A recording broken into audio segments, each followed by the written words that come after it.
Bismillahirrahmanirrahim. Assalamualaikum warahmatullahi wabarakatuh. Alhamdulillah.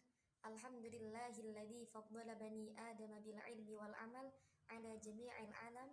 Wassalatu wassalamu ala Muhammad sayyidil arabi wal ajam wa ala alihi wa ashabihi ya nabi'il ulumi wal hikam. Amma ba'du. Perkenalkan, nama saya Siti Al-Aina Nurdiyah, mahasiswa program studi Ilmu Al-Quran dan Tafsir dari Fakultas Agama Islam di Universitas Ibnu Khaldun Bogor. Baik, pada kesempatan kali ini, saya akan mempresentasikan tugas dari mata kuliah Tafsir Maqosidi dengan topik Maqosidul Quran. Semoga materi yang saya sampaikan bisa dipahami dengan jelas dan bermanfaat. Teman-teman, apa sih yang akan saya bahas pada kesempatan kali ini? Pada kesempatan kali ini, yang akan saya bahas yaitu mengenal Maqosidul Quran.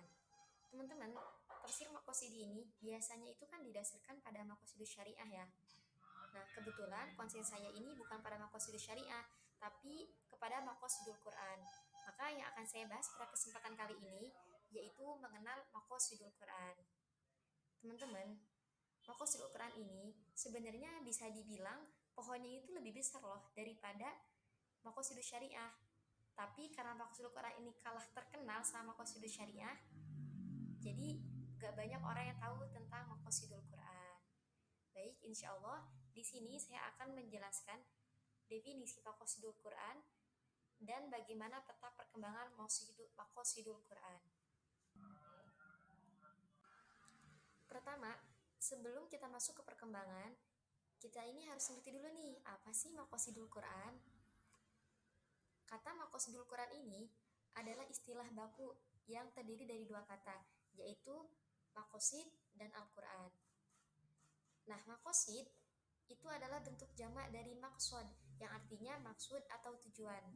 Nah, sedangkan Al-Quran ini berasal dari kata qoro'a, yang artinya membahas atau bisa juga dimaknai dengan jam'u, yang artinya kumpulan. Nah, jadi Maqosidul Al-Quran ini adalah ilmu yang membantu memahami pembicaraan Al-Quran dengan memperhatikan tujuan-tujuan utamanya. Nah, tujuan ini menggambarkan inti ajaran Al-Quran sebagaimana terlihat dari makna yang tersebar dalam ayat-ayatnya.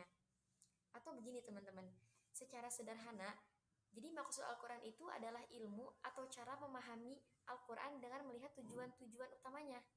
Jadi, kita ini nggak cuma baca ayat per ayat, tapi kita lihat juga apa sih tujuan Allah di balik ayat ini, apa sih pesan besarnya dari ayat ini, atau apa nih arah moral, sosial, atau hukum di balik ayat ini. Nah, yang mana maknanya itu kan tersebar di banyak ayat ya teman-teman. Dan Maqosid ini bantu kita jadi ngeh bahwa semua itu tuh punya arah dan tujuan. Jadi konsep ini tuh bikin kita ngerti kalau Al-Quran itu bukan cuma dari sisi lafaznya aja, tapi juga tujuannya. Kemudian perkembangan Maqosidul Quran. Maqosid itu muncul dari kebutuhan manusia. Maksudnya gini teman-teman, jadi para ulama itu ngelihat kalau masyarakatnya itu makin berkembang, masalah juga akan semakin kompleks. Jadi butuh cara tafsir yang gak cuma literal, tapi juga lihat tujuan ayatnya. Nah, dari situ konsep Maqosid ini makin dikembangin. Nah, perkembangan Maqosid itu dibagi menjadi 4 fase, yang insya Allah akan saya jelaskan satu persatu.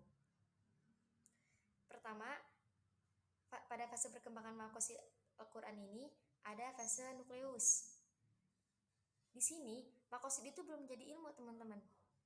Jadi ulama-ulama zaman dulu tuh belum ngomong kalau ini Maqosid gitu. Tapi cara beliau-beliau memahami Al-Quran itu sebenarnya sudah mengarah ke Maqosid. Nah, di fase ini pemikiran tentang Maqosid itu masih sederhana banget. Bentuknya juga cuma poin-poin dasar, belum ada sistem, dan munculnya juga masih sporadis atau nggak teratur gitu. Dan pembahasannya juga masih nyebar di bidang-bidang ilmu yang lain. Jadi kadang Maqosidul Quran ini kadang ada di tafsir, kadang di hadis, kadang di tasawuf, dan kadang di usul fikih. Nah, jadi belum ada bentuk ilmu yang rapi atau sistematis di fase ini. Masuk fase kedua, yaitu fase aplikatif prateoritisasi. Maksudnya, udah dipraktekkan pada fase ini, tapi belum dinamain atau belum dibakukan. Nah, pada fase ini, ulama itu mulai sadar bahwa Al-Quran itu punya tujuan besar loh, dan para ulama tuh mulai menerapkan cara pandang itu dalam menafsirkan ayat. Tapi di fase ini juga masih sama kayak fase sebelumnya, pada fase yang pertama, belum ada teori, belum ada rumusan, belum dilakukan juga sebagai ilmu khusus, belum dibakukan sebagai ilmu khusus. Nah, jadi di fase ini juga pemikiran ini tuh udah mulai diterapin dalam membaca Al-Quran. Jadi tujuan-tujuan ayat itu mulai diperhatiin nih dalam proses tafsir. Tapi semuanya ini tuh masih nyebar teman-teman. Jadi belum disusun jadi teori yang jelas. Belum ada rumusan resminya, belum ada buku khusus atau kitab khusus yang ngebahas makosid sebagai satu disiplin ilmu. Nah, jadi di fase ini tuh udah ada prakteknya, tapi belum ada ilmu atau konsep yang dibaku. Oke teman-teman, kita masuk ke fase yang ketiga. Apa sih fase yang ketiga? Jadi yang ketiga ini adalah fase formatif konseptual. Atau di fase ini tuh mulai dibentuk jadi ilmu resmi. Nah, jadi di fase ketiga ini, ulama modern tuh udah mulai merumuskan makosid sebagai ilmu yang jelas. Nah, jadi mereka tuh mulai bikin definisi, bikin pembagian makosid, bikin metodologi, sampai akhirnya makosid itu jadi cabang ilmu tersendiri gitu. Nah, di fase ini, makos itu bukan cuma dipakai teman-teman, tapi dirumuskan, dibukukan, dan difungsikan sebagai alat untuk mengembangkan tafsir. Nah, selain itu, fase ini juga bikin kerangka berpikir baru dalam memahami Al-Quran. Nah, jadi di fase ini, tafsir tuh nggak cuma berbasis lafaz aja, tapi juga berbasis tujuan syariat yang dibawa oleh Al-Quran. Yang terakhir atau yang keempat, yaitu fase transformatif kontekstual atau bisa disebut dengan fase kematangan. Nah, fase terakhir ini adalah fase yang paling maju, teman-teman. Di sini, makosid itu udah dipakai untuk membaca Al-Quran sesuai konteks zaman modern. Untuk apa? Yang tujuannya itu supaya tafsir itu tetap relevan, responsif, dan bisa menjawab masalah manusia hingga hari ini. Nah, di fase ini, makos itu disebut secara eksplisit, bahkan dijadikan pedoman resmi dan jadi rambu-rambu utama dalam menafsirkan ayat. Nah, teman-teman, jadi itulah 4 fase peta perkembangan makosidul Quran. Yang pertama tadi ada fase nukleus, yang kedua ada fase aplikatif preteoritisasi, yang ketiga ada fase aplikatif konseptual, dan yang terakhir ada fase transformatif kontekstual. Fase fase nukleus atau fase awal yang tadi saya sebutkan, bahwa fase ini masih bersifat sporadis, yaitu masih menyebar di bidang ilmu yang lain dan belum jadi disiplin ilmu. Nah, misalnya teman-teman, di sini ada misalnya dari tasawuf, ada Al-Ghazali lewat kitabnya yaitu Jawahirul Quran. Nah, di sini beliau itu mengambil inti-inti pesan besar Al-Quran walaupun pada saat itu belum disebut makosid. Nah, kemudian dari bidang ilmu usul fikih ada juga Al-Baghawi dengan karyanya yaitu Tafsir Al-Baghawi.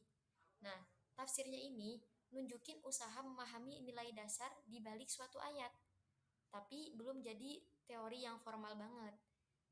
Karena saat itu kan makosid ini belum jadi disiplin ilmu. Kemudian ada juga dari bidang ilmu Al-Quran, ada Izzuddin Abdus Salam yang lewat karyanya tentang Ijazul Quran. Nah, beliau ini sering banget teman-teman nyentuh aspek tujuan ayat dan juga nilai-nilai syariat. Kemudian ada juga dari bidang hadis, yaitu ada Ibnu Hajar Al-Asqalani dengan karyanya yaitu Fathul Bari. Nah, teman-teman, walaupun itu kitab hadis, tapi cara beliau ngejelasin konteksnya, cara beliau ngejelasin konteks sama tujuan hadisnya itu sangat dekat banget gitu sama pola makosid. Nah, teman-teman, dari banyaknya kitab-kitab ini emang nggak ada khusus yang ngebahas tentang makosidul Quran. Jadi pas lagi fase ini tuh nggak ada kitab khusus yang emang bahas tentang maqasidul Quran. Tapi maqasidul Quran ini masih menyebar gitu di bidang-bidang ilmu yang lain. Kayak tadi kan seperti tasawuf, usul fikih, ilmu Al-Quran, hadis, dan lain sebagainya. Nah, jadi belum ada kitab khusus yang membahas maqasidul Al-Quran pada masa ini. Nah, teman-teman, fase kedua ini, fase aplikatif, sebelum diteorisasikan, itu tuh ada loh teman-teman tokoh-tokoh yang emang sebenarnya itu udah mulai ngamalin cara baca Al-Quran yang berorientasi pada tujuan-tujuan besar ayat. Walaupun beliau-beliau ini belum bilang itu sebagai ilmu makosid.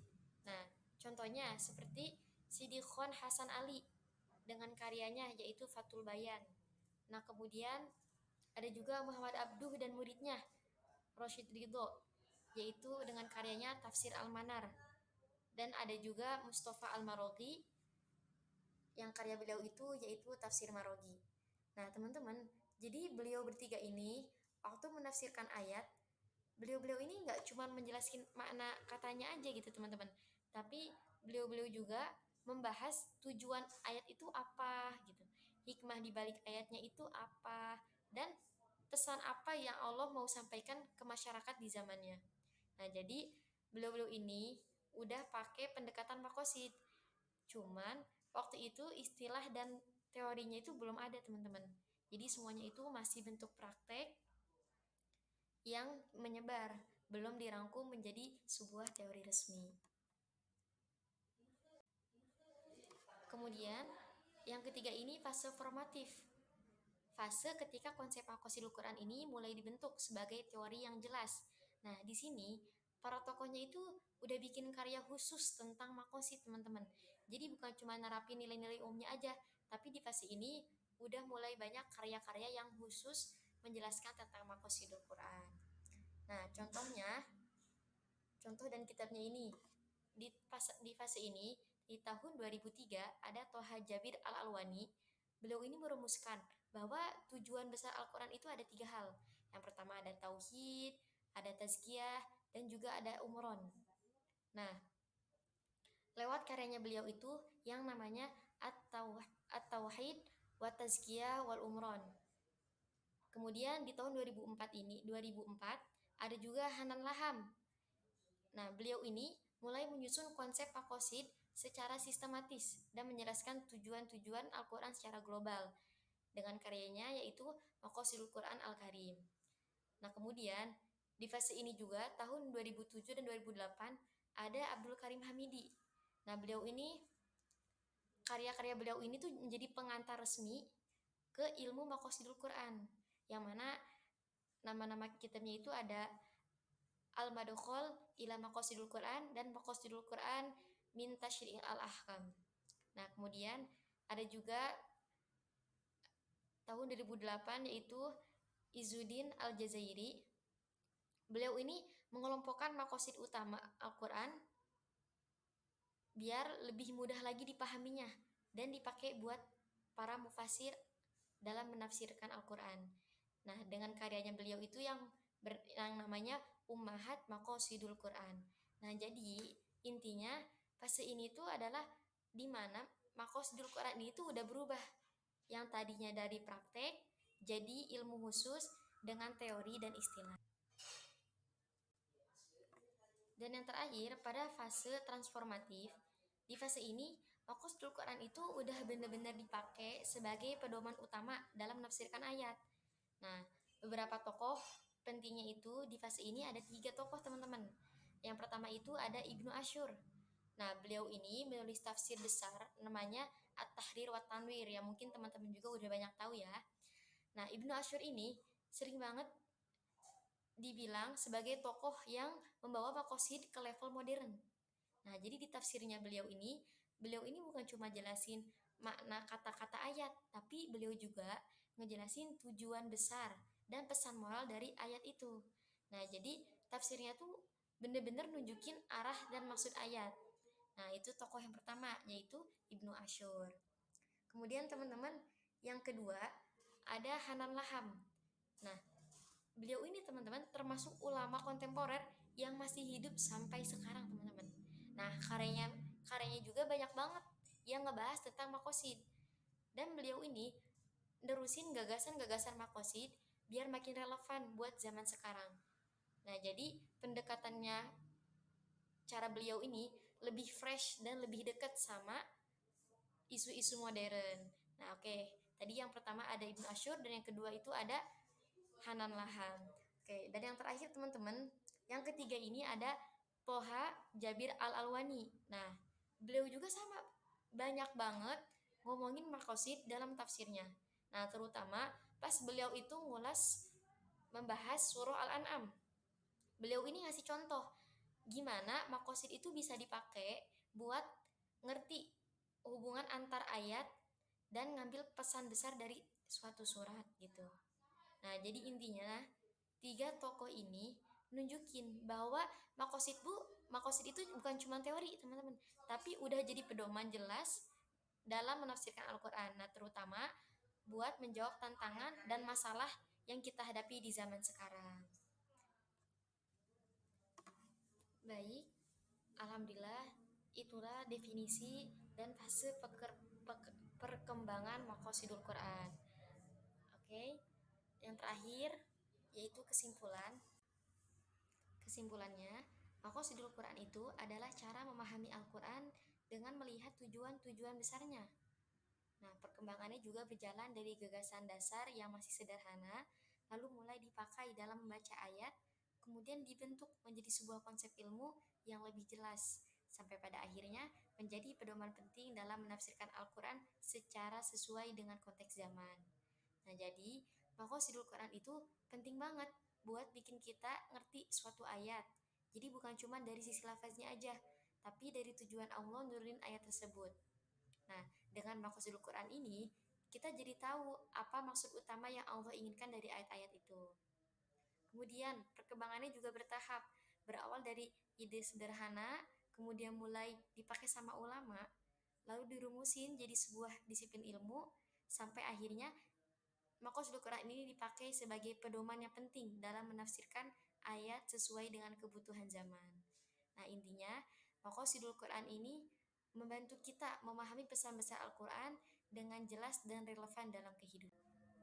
Alhamdulillah, demikian presentasi saya tentang Maqasidul Quran. Mudah-mudahan penjelasan ini bisa menambah pemahaman kita tentang bagaimana pesan besar Al-Quran diterapkan dalam kehidupan sehari-hari. Baik, segala kekurangan berasal dari saya dan segala kebaikan dan kelebihan datangnya dari Allah Subhanahu wa taala. Terima kasih atas perhatian dan waktunya. Undur maqala wa la tanzur man qala. Wassalamualaikum warahmatullahi wabarakatuh.